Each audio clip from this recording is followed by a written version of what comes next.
Hello and welcome into another episode of Locked On Wolves. Today on the show, we're going to talk about presumptive Timberwolves addition TJ Warren. He hasn't officially signed yet, but I want to talk about the potential fit for TJ Warren to the Wolves roster, why the Wolves would look at adding the veteran wing or veteran forward, I guess, rather, to the fold here on a 10-day contract. Plus, I want to talk about the Wolves offense since February 1st.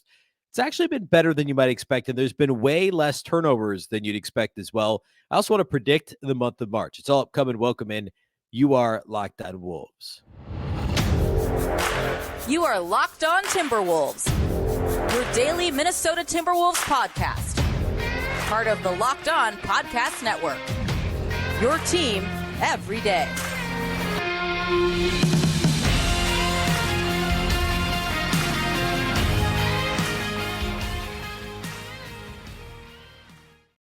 Hello and welcome to the Locked On Wolves podcast, part of the Locked On Podcast Network, your team every day. My name is Ben Beecken. I'm the host of Locked On Wolves. Happy Wednesday, everybody. Happy Hump Day. And a big thank you for making Locked On Wolves your first listen every single day. Of course, this show is free and available everywhere. That includes YouTube, as well as all of your favorite audio platforms. Wherever you listen to podcasts, you can find Locked On Wolves. You can also watch on the Locked On Sports Minnesota app on both Roku and Amazon Fire TV. And you can follow on X at Locked On T Wolves and also at Beecken with 2 B's, 2 E's, CKEN. All right, so over the weekend, it was reported, I believe Shams Charania of The Athletic and Stadium was the first to report, if I'm not mistaken, that the Timberwolves were planning to sign TJ Warren to a 10-day contract. So a bit of context here, and then I want to get into the potential fit. First of all, he hasn't actually signed yet as of me recording this late on Tuesday of this week. And the report, I think, was Saturday. I'm pretty confident it was Saturday. It might have even been Friday, actually, of last week. The Timberwolves, of course, had Justin Jackson on a 10-day deal. They had to sign somebody by 2 weeks after the trade deadline because there's a rule that you can't have just 13 guys under regular standard contracts, well, standard including 10 days, so non-two-way contracts. You can't go more than 14 consecutive days with less than 14 players, and there's a total number of days, too, which I believe is 20-something. Like, the Wolves are now at like 16 or something like that, so they're coming up on that here pretty quickly. Anyway, but there were 14 consecutive days, and then they signed Justin Jackson to the 10-day deal. He appeared in a couple of games, mostly in garbage time for the Wolves. And now they have to sign somebody else because, like I said, they're coming up on that next kind of threshold where, you know, the overall for the season, not just the consecutive days number, that you have to have at least 14 guys on the 15-man roster. Of course, that's something the the NBA PA pushed for, of course. And TJ Warren, for all intents and purposes, is a bit of not all that different from what Justin Jackson provides as well. The same type of player, right? A little bit more of a small forward, power forward versus a 2-3 wing.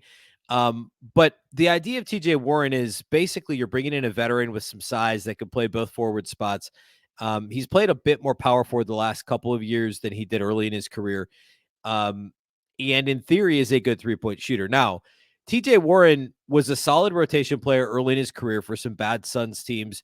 He played on some improving Suns teams, and then he went to Indiana for what ended up really just being a season, and he was great in the bubble. In the Pacers playoff sweep, he averaged, I think, 20 points a game, a little north of 20 points per game in 4 games, all losses in the bubble for the Pacers that year. And then the following season, he hurt his foot, missed the balance after 4 games, missed the balance of the 2021 season, and missed the entire 21-22 season. So across 2 seasons post first COVID year, he played in just 4 games. And then last year, he split the season between Brooklyn and Phoenix. He was traded back to the Suns, did appear in some playoff games for Phoenix last year. He's still only 30 years old. He turned 30 back in the fall.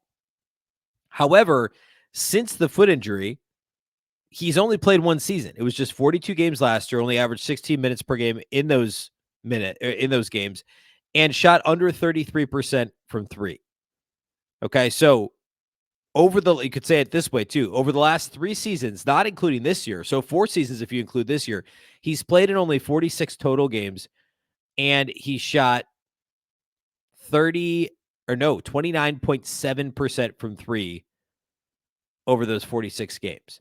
Prior to that, so now we're talking all the way back when he was 26 years old, he averaged nearly 20 points per game for the Pacers in that series in that season where ultimately in the bubble, the COVID bubble, he also scored 20 per game, but he shot 40% from three, scored 19.8 points per game over 67 contests. The year prior, he dealt with some injuries as well with Phoenix, and he shot 43% from three and averaged 18 points per game. The year before that, he was actually received votes for most improved player with Phoenix, and he averaged nearly 20 points per game that year as well. That was before he started shooting threes with regularity. But he had consecutive years where he was north of 40% from three-point range and around that in terms of catch and shoot threes as well.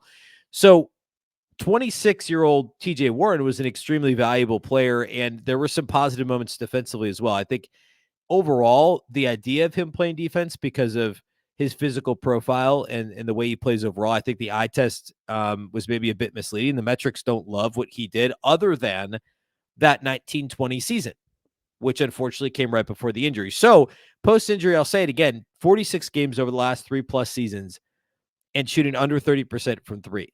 There's a high likelihood that TJ Warren just doesn't have it anymore. He's 30 years old, had a major foot injury, hasn't played at all this season. I think the Wolves' calculation here is, hey, another veteran presence, a guy who at least knows what he would do with himself defensively. You could kind of plug and play him. He's got size. He can play the 3 and the 4, although in most Wolves lineups, he would end up playing the 3. He's essentially an alternative to Kyle Anderson in that he's a solid team defender, nearly has the same, he's not quite as big as Slow-Mo, but similar size as Kyle Anderson, and is obviously a better shooter, even the version of TJ Warren that, has shot 30% over the last few years. He's going to be a more respected, we'll say it that way, a more respected shooter from the perimeter than Kyle Anderson is. There's no question about that. So I would see this almost as, and again, this is almost surely a 10-day contract, assuming it gets signed. It is going to be a 10-day contract. It's almost Kyle Anderson insurance. It gives the Wolves a backup option. Again, I'll say it again. Defensive similarities, similar enough in size, but if you're playing a team where, hey, we need this shooting on offense, or he's going to play with Mike Conley and or Anthony Edwards, so we don't need the playmaking ability that Kyle Anderson brings. He doesn't need to be the straw that stirs the drink. TJ Warren can be that low usage catch and shoot guy. Now, the catch and shoot numbers aren't as good as you'd want them to be. Like, they're not. Most guys are going to have a catch and shoot 3-point percentage that's a few percentage points higher than their just straight up percentage, right? Because it's easier to catch and shoot than it is to shoot off the dribble. But TJ Warren's kind of hover right around where his normal 3-point shooting percentage is. So, I'm fine with the addition. It makes sense from first of all, hey, this is your 10th or 11th guy, and it's a 10-day contract. So it's really just filling the roster, but it's somebody who could be plug and play. If the Wolves find themselves in a rock fight in one of these games upcoming, if, there's injuries, foul trouble, whatever, I mean, we weren't far away from having Josh Minot and Justin Jackson play rotation minutes. What was it, Saturday or Sunday's game or whatever? So he should be plug and play. The question is, how much does he have left in the tank? But beyond the 10-day contract, that doesn't really matter. Why him over Marcus Morris Sr.? Obviously, the Wolves are not signing Marcus Morris. My guess is it's just the defensive flexibility is a little greater with TJ Warren. Again, the metrics aren't super kind, and he's getting up there in years. He's not as old as Marcus Morris, and he's always been a better perimeter defender. I shouldn't say always. Well, probably. But he's certainly a better option now as a perimeter defender than Morris would have been. And I think that positional flexibility defensively, especially, could have been what tipped the scales in favor of TJ Warren. So the deal's not official as of now. I would expect that it would be here in the next couple of days. And I don't expect him to see the floor. But if he does, I understand why they're bringing in somebody like a TJ Warren for sure. All right. Next, I want to get into the Timberwolves offense over the last few weeks here. Perhaps better than, certainly in some areas better than what I expected when I pulled the numbers. Then I also want to predict the month of March. All that's upcoming. Welcome All that's upcoming here next.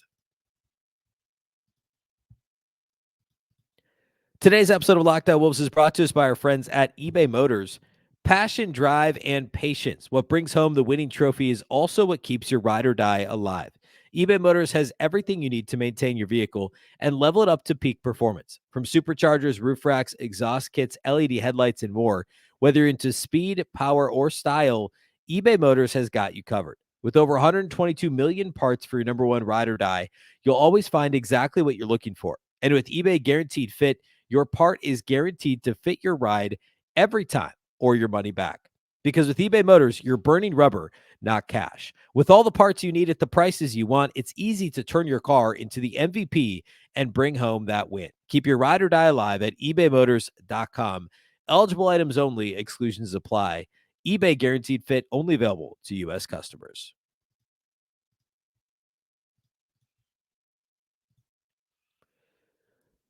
A reminder that Locked On has launched the first ever national sports 24/7 streaming channel on YouTube, and now it's also available on Amazon Fire TV and the free Fire TV channels app. Locked On Sports Today is here for you 24/7, covering the top sports stories of the day with the local experts of Locked On, plus our national shows covering every league. Find Locked On Sports Today now available on the free Fire TV channels app. All right. Let's talk a little bit about the Timberwolves offense over the last, call it month plus.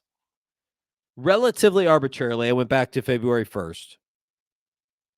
It is arbitrary, but I mean, that's often how we splice things up, right? Is since the first of the last month or the last 6 weeks or whatever. So I'm back to February 1st. And I had this sense that at least here of late, the Timberwolves defense or Timberwolves offense, had been marginally better in terms of avoiding turnovers. Now, Friday against the Kings, Sunday against the Clippers, we talked about how the Wolves' sloppy live ball turnovers led to easy transition points the other way for their opponents in each game. The Wolves, of course, now well documented. They were outscored 38-0 in fast break points. 38-0 in transition points between Friday's loss to the Kings in overtime and Sunday's loss to the Clippers. However, going back a bit further, the Timberwolves have actually done a better, which is the key word, or we'll even call it a marginally better job, or they've improved marginally over the last 5-ish weeks in terms of their turnover rate. For much of the year, the Wolves hovered between the 28th and 30th mark on both Cleaning the Glass and Basketball Reference in terms of their turnover rate. And if you're not familiar, turnovers per game, that's obvious what that is, but it doesn't take into account pace, how many opportunities the team has to turn the ball over. So anytime we talk about a rate-based stat, it's just a percentage of the team's possessions, right? So a usage rate is the percentage of a team's possession that end with an action by any given individual player. Turnover rate is what percentage of the team's team's possessions end in a turnover. So for an individual player, if you have a turnover rate of 10%, that means 10% of your team's overall possessions end in your turnover. Okay. In this case, we're talking about team turnover rate. So what percentage of the Timberwolves possessions end in a turnover?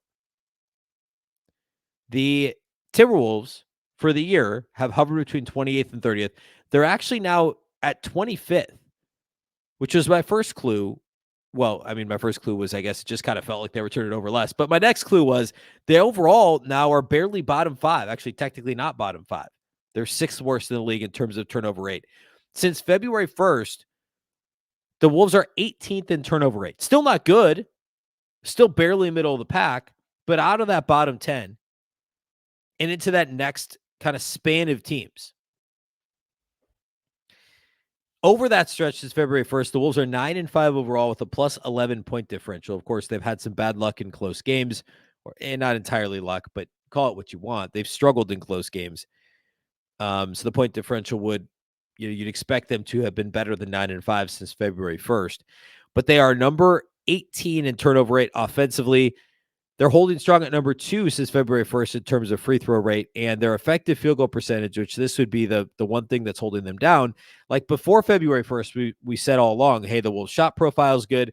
They make their shots from the perimeter and at the line. They don't shoot too many true mid-range jumpers. A lot of that stuff's in the paint. The stuff that's not at the rim or outside the line or outside the arc is coming for the painted area anyway. It's not like QB Brown calling it the painted area. The shot profile is still very similar, but the percentage, the actual effective field goal percentage has come down a little bit, but it's still not bad. Like, it's fine. I mean, the Wolves' overall location effective field goal percentage this season total is 4th overall, or excuse me, since February 1st is 4th overall. I think they're 5th overall for the season. Their effective field goal percentage since February 1st is 13th. Still a good mark, 55.5% effective field goal percentage.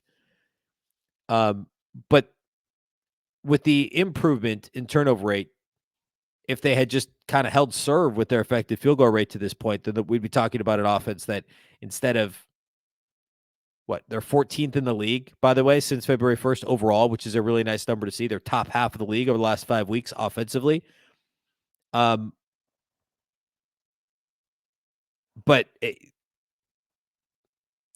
the overall improvement, like if they had, I lost my train of thought for a second.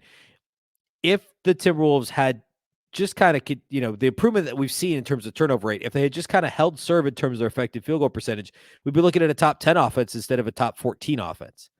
And I know that's easier said than done. There's a bit of a give and take here, but it's not crazy for this team to shoot the ball as they were for much of the season to this point, and then also trim back on the turnovers. So overall 14th in offensive rating. Side note, the defense is still easily number 1 since February 1st. For the year, they're 2.9 points better than the next best team in terms of points per 100 possessions defensively. And this is again, cleaning the glass, which takes out garbage time possessions and heaves at the end of quarters. They're 2.9 better for the year. They're also 2.9 points better than Boston over the last 5 weeks since February 1st. The Timberwolves per 100 possessions are 2.9 points per 100 possessions better than the next best team. And the other teams are all clumped together. Boston and Miami are within 1/10 of a point. Only 0.6 of a point behind is New Orleans. And then it spreads out just a little bit there. But the Wolves are, as I've been saying pretty much all season, number 1 with the bullet in terms of their defensive performance to this point in the year. The biggest thing for me, though, is the decrease in turnovers. And there's been some individuals that still struggle with that, obviously, but as a team, there's just been less careless stuff. And I know we're coming on the heels of the Kings Clippers thing over the weekend, but for the most part, over the last several weeks, the Wolves have mostly taken care of the ball. Now, you mix in those Portland games right before the break, that helped quite a bit, obviously. But credit where credit's due. And the offense, even though the late game offense has its issues, and that's not primarily turnover rate, right? Because the game slows down. And that's more just shot selection and then actual execution of both the play and making jumpers or making field goal attempts are challenges there. But yeah, I mean, that still matters, right? Even given the late game issues that the Wolves have had, it still matters that turnover rate is dropping for the Wolves here over the last few weeks. All right, let's look at March. And I'm going to give a prediction for what I think will happen to the Wolves record-wise in March and what that might mean for the Western Conference playoff picture here coming up. We'll do all that here next. Today's episode of Locked On Wolves is sponsored by BetterHelp. Sometimes we all need the opportunity to get something off our chest. Big or small, certain things can really start to get to you. It's important to let all that out, especially to someone who's unbiased on your life. So today I'm going to talk about something that I feel strongly about. You might even be thinking about the same thing this week. And of course, there's bigger problems out there, but anything that kind of grinds your gears or really gets on your nerves or gets you going is important to think about and talk about. And I'm going to talk about the Timberwolves maintaining their spot at the top of the Western Conference. And yet it's still, can we find someone besides the Wolves that could be a finals favorite, right? Is it the Clippers? Is it the Nuggets? Is it the Lakers are still being talked about? I saw the other day on ESPN, it was like, which team's more likely to make the finals, the Lakers or the Clippers? Like, why are we doing this? Why are we doing this when the top 3, and I'll tell you why. The top 3 teams in the Western Conference standings are all mid to smaller markets from Minnesota to OKC to Denver, right? That's the main reason why. That drives me crazy. And look, again, there are certainly bigger problems out there, but whatever's bothering you, that certainly could be something you could take to therapy. Therapy can look different for everyone. It's important to get things off your chest every once in a while. If you're thinking of starting therapy, give BetterHelp a try. It's entirely online, designed to be flexible and suited to your schedule. Visit betterhelp.com/LockedOnNBA to get 10% off your first month. That's BetterHelp, HELP.com/LockedOnNBA.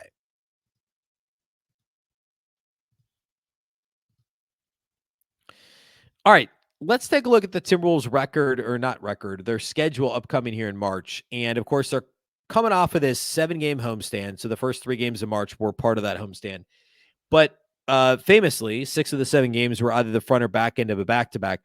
And here we are coming out of it. Yes, there's 2 off days, but Thursday, Friday, a road back-to-back. At least they're close cities, Indianapolis and Cleveland. But I don't know, right into it, right? 6-game road trip, a back-to-back to kick it off.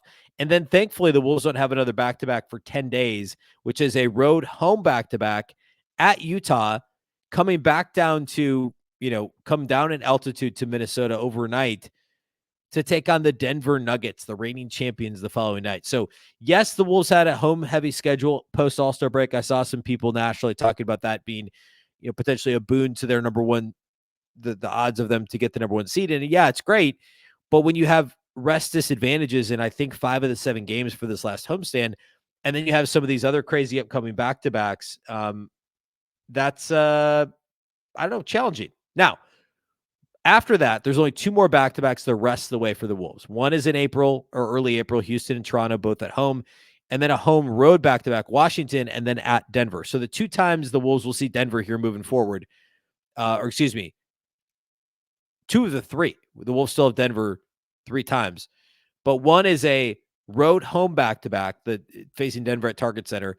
The other is a home road back-to-back. Wizards at home and then at Denver the next night. So traveling from Minnesota to Denver at altitude, losing an hour, or I guess not losing an hour, gaining an hour, but still crazy.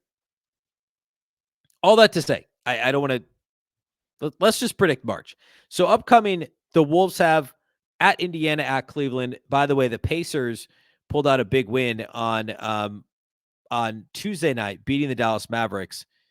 And the Cavs also pulled out a big win, beating the Boston Celtics by a single point. So the Wolves' next opponents are riding high at the moment. I think they'll probably split those games at Indiana, at Cleveland on the back-to-back. Then they fly all the way to LA to take on the Lakers. Night off in between, they play the Clippers, then 2 games at Utah. I think they'll go 3-1 in that stretch. I don't know. They probably win both games in Utah and split the games in LA, but we'll say they go 3-1 there.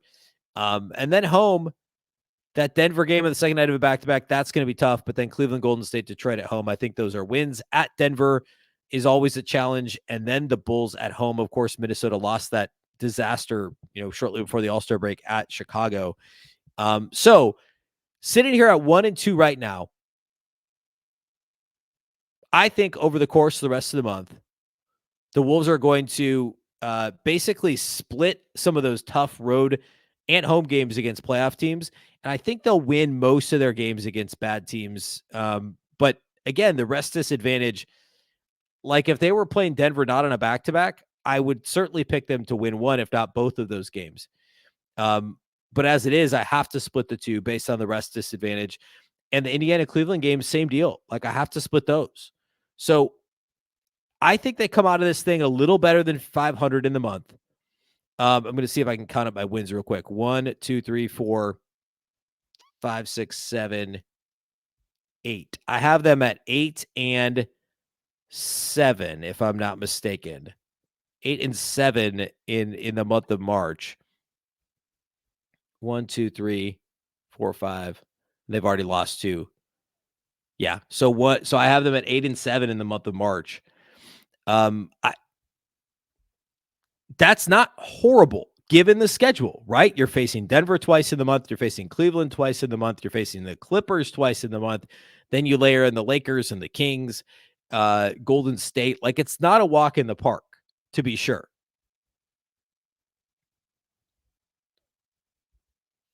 So if the Wolves go 8-7 in the month of March, they're still going to be in pretty good shape in the Western Conference. They'll certainly still be a top 3 seed. And I should also point out that just last season, the Denver Nuggets, who went on to win the championship, they won 53 games in the regular season. They actually went 7-7 in the month of March. Okay? Just last year, the Denver Nuggets went 7-7 in the month of March. That included a 4-game losing streak, which that losing streak involved, here's the losses, the Bulls in Denver at home, at the Spurs, at home against the Nets, and at Toronto. Brooklyn's the only team in that list that made the playoffs last year, and they were bounced in a hurry. They lost to all 4 of them. Then they beat the Pistons, lost to the Knicks. So they lost 5 out of 6. And of the 5 losses, 3 of them were to non-playoff teams. Okay.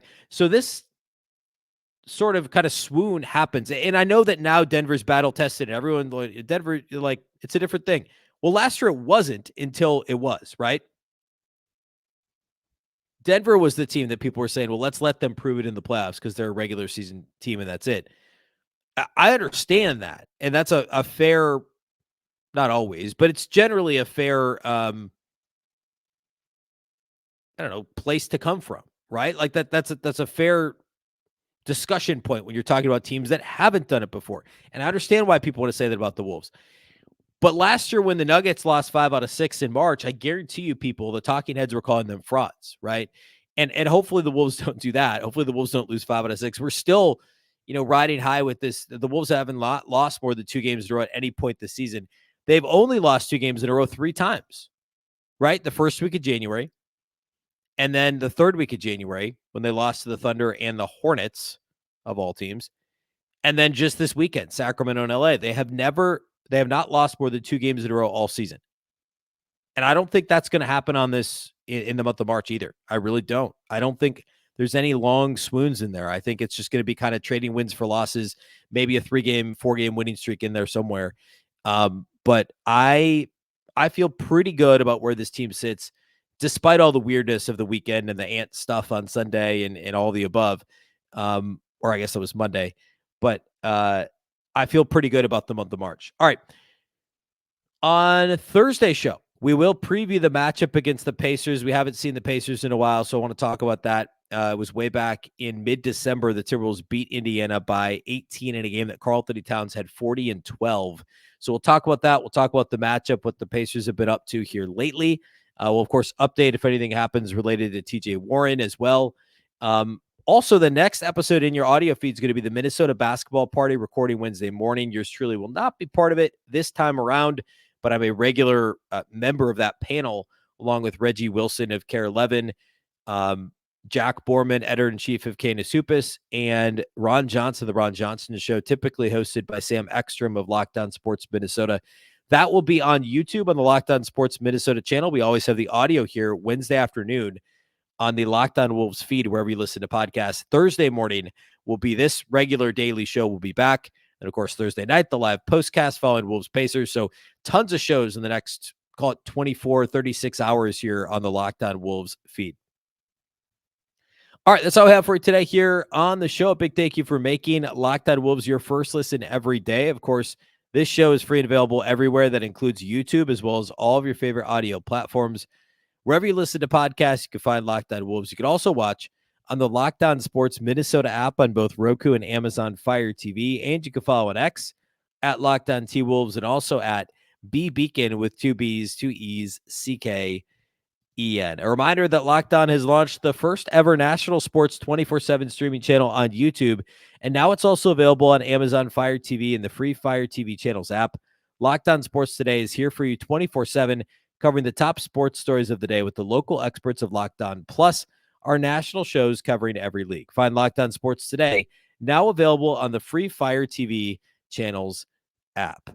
Reminder that the Locked On Wolves podcast is part of the Locked On Podcast Network. Remember, the Locked On Network is your local experts on all the biggest stories. Once again, I'm Ben Beecken. This is the Locked On Wolves podcast, and we'll catch you next time.